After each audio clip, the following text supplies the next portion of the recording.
Our first guest tonight is an Emmy-nominated writer and comedian who is the longest-serving Weekend Update anchor in the history of Saturday Night Live, which returns this week with host Adam Driver and musical guest Olivia Rodrigo. His new scripted podcast, Trust Fall, a photo he was not in the room. Like, why? How would that happen? Just be honest. Just be honest. Trust Fall is available on Audible. Please welcome back to the door our very good friend, Colin Jost.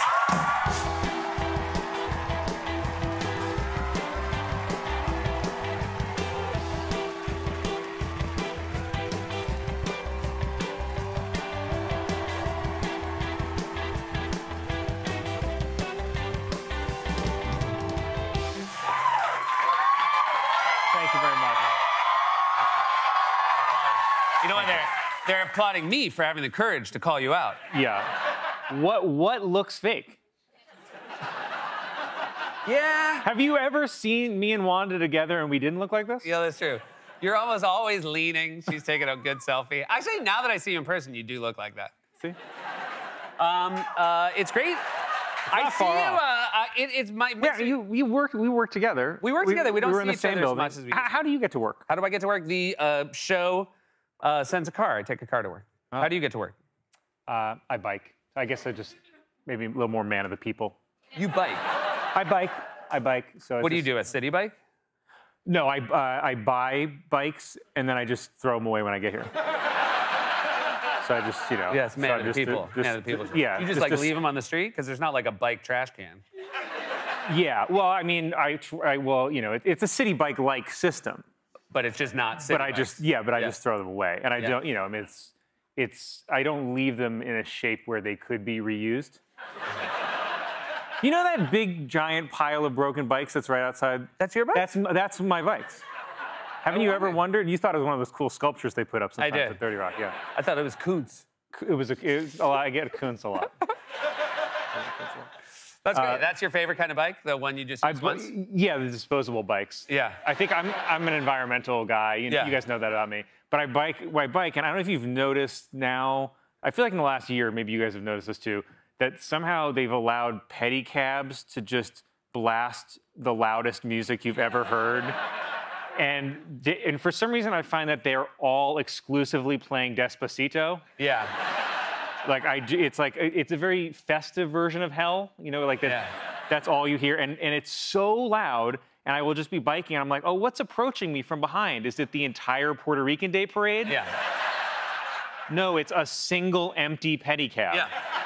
And I realized that all the speakers project out. So if you're in the actual pedicab, it's relatively quiet. Yeah. You think you're on your way to a club 20 blocks away that's playing Despacito. Exactly, yeah. I mean, the dream. Which we all know. You're like, faster! Yeah. Do you ever, in those moments, like when you see an empty pedicab blasting music, do you try to step in and go like, I might, again, this isn't my business per se, but I might have a note. I feel like by blasting this, people don't want to be in your pedicab.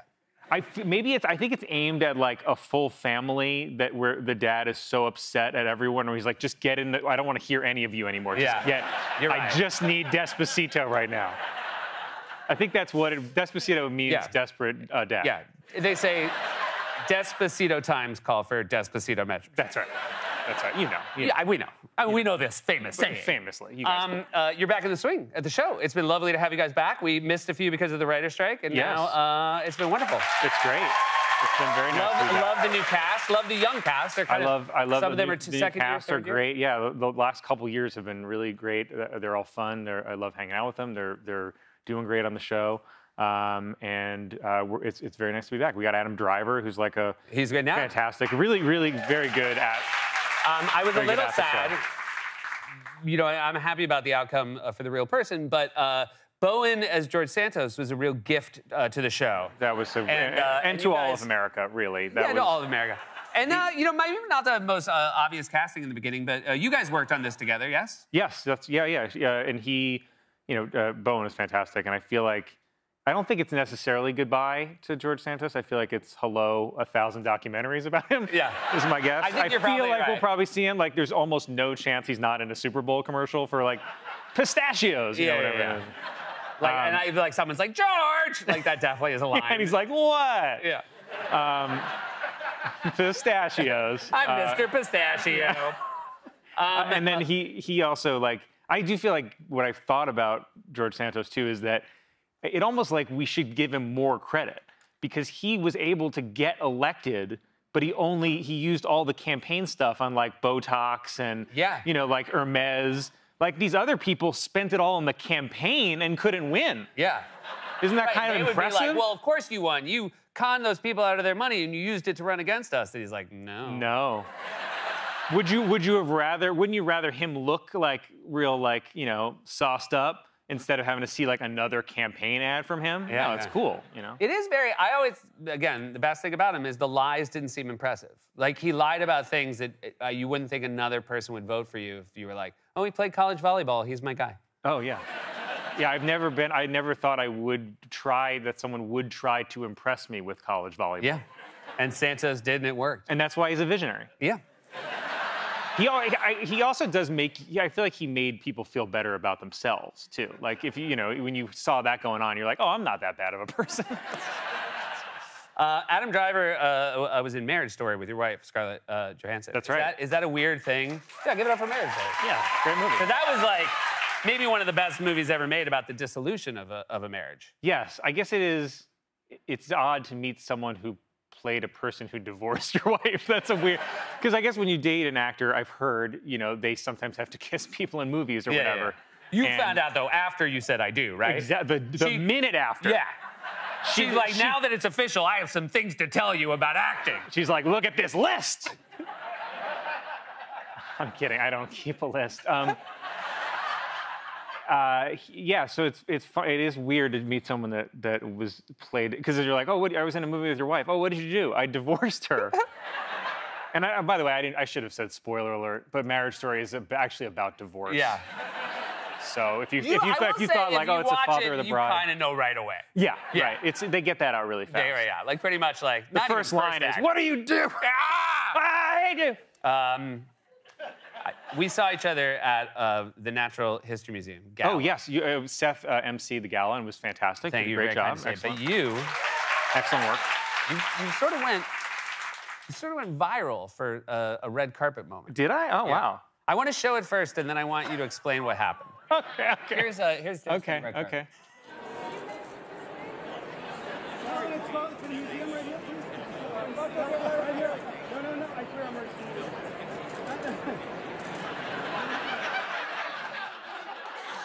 So what happened? So I don't understand. Are you implying that someone gave me some sort of gummy mushroom right before I went to the red carpet? Is that what you're implying? And that you froze like a deer in oncoming traffic to the degree that your wife had to lean over in front of a camera crew and be like, "Are you okay?" Are you implying that when 1,000 flashbulbs went off in front of my face that I thought I was staring into the dawn of the cosmos?